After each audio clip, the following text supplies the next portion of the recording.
Yeah, good, very good. He was, in a way, I felt that he was almost too gracious. Oh, yeah? Considering what they've been sitting in all this time, it's just shitty over there. And they're right next to this, and it's, you know, clear that with the quality control is not at the same level. That it's already there.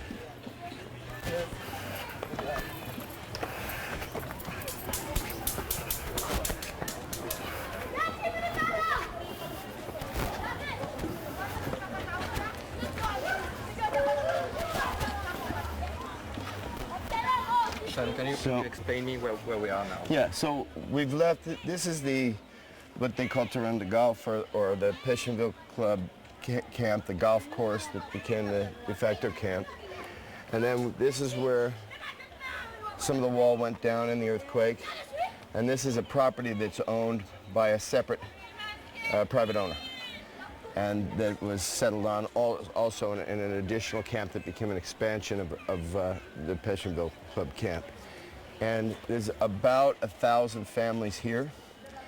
They've been here for quite a number of months without any, I think the only NGO that's been functioning officially inside this camp has been Oxfam.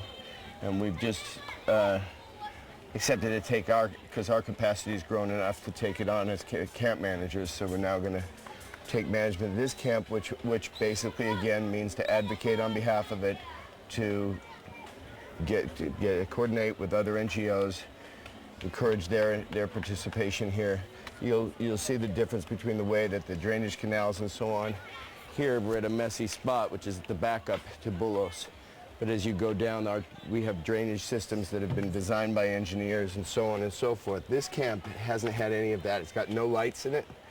So one of the things that happens is that a lot of journalists, I'm not saying, you guys have been here a long time, you've probably done a lot of both, but most of the coverage and most of the information that's gotten about any of the camps happens in the daytime. And the camps are a completely different animal at night, and particularly where there is no light. There's not a single light in this camp. So that's one of the things that we're bringing in immediately. We'd accepted the management just before all the security problems happened, so transporting the lights, getting in here we have to get a certain kind of light because there's no road access for the heavy generated lights. So all of that's about to happen now with any luck, and with a little will, we'll get that stuff in here right away. But this camp also has already, there's already a signed order at it from the Haitian court for eviction. And so there's a timetable here, and part of our job also will be, to the best of our ability and with the goodwill of the owners, to be able to negotiate a reasonable timetable for people to leave based on having a real option and a better, safer place to leave too. Right now, there are so few options for most of these people who were dominantly renters. So, to take a tour of that camp with your camera and to take a tour of this one is to see two very different things. So we can. Last time we came here, it was around 5 months ago. People were supposed to leave the camp to go outside, and I don't know where Korai or other camps. This is finished. Well, it can't. No. This idea. Here's the deal. Camps. Everything in the NGO world is donor generated. Donors don't have the information that the NGOs on the ground have, but generally speaking, not universally, the NGOs play ball with what works with donors.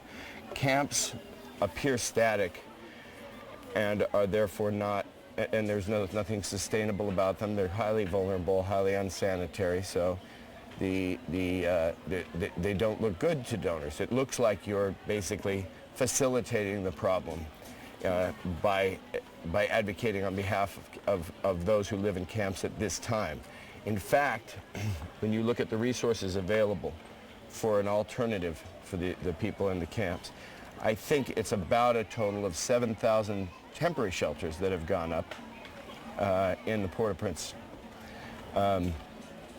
they need about 400,000. So if it takes a year to get 7,000, it's unlikely that the camps are going to be emptying out soon. They have nowhere to go. So until there's permanent housing built, in the meantime, planned camps have to be readdressed on a much grander level.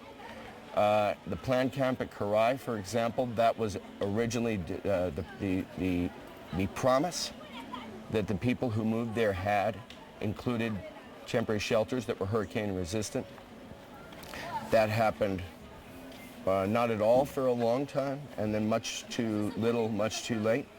There's a lot of problems at Karai as a result of that. Most of the people in this camp, as of, let's say, I cannot tell you now that the problems since the election have happened, but prior to that, most of the people in this camp still wanted the option of Karai rather than being here.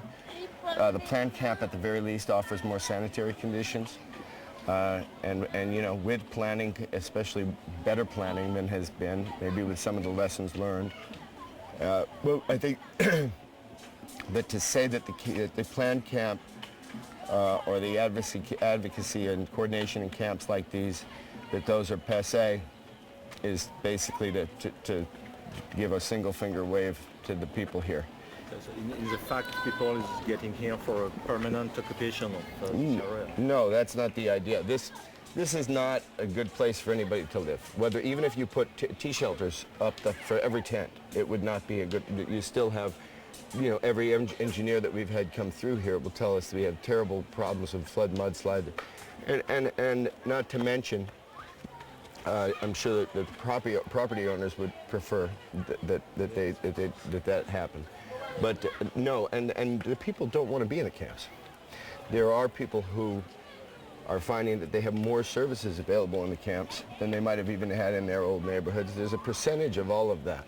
But by and large, this is I think that particularly anybody that was here in preparation for the possibility of Thomas hitting, that would have been a cataclysmic event for people who live in tarp shelters across the city.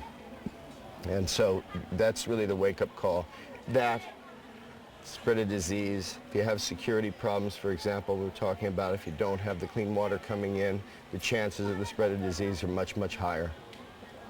The chances of people going out into the city where a lot of bad things were happening and having traumatic injuries was a lot higher. For every reason, we want to try to relocate people, but it's a very slow process. What are the main difficulties for your organization in the daily life, and the management, and everyone? Dealing with the frustration of the fact that the parallel organizations, the reconstruction, is finding every reason not to happen instead of every reason to happen. I think that had the donor money originally been pledges of infrastructure rather than money, if a country raised its hand and said, we're going to put the schools in, and somebody else said, we're going to do the hospitals. But they seem to have an excuse for everything. And I don't know, if somebody said to me, if I was down and out on my luck and somebody said, here's a house, I would not find it hard to take pride in that house. I don't think you have to build the house yourself or pay for it initially yourself to take pride in it. To share in a mortgage, to be given a job, that's where you're going to get the pride and so on. But these things need to be built. Do you feel all the people are very tired in all the country after 1 year of waiting and waiting and waiting? No, I think that it's... This is one of the reasons probably for the last riots and all those things. Look, I'm not a psychologist, but I think it's fair to say that it's exhaustion on a traumatic level. Yeah. What is the reason of your personal? It's not a big question, but what did you decide to involve you personally in this? Well, the me has been a we since I got here. I had a really good group of people, and that's developed into a sensational group of people. And as it turned out, it was my opinion that not that we were so good at it, but that the rest were so bad at it. Not all the rest, but dominantly. And that, and so we felt that we saw tangible results, and it's you don't want to leave a circumstance where you feel you're contributing something.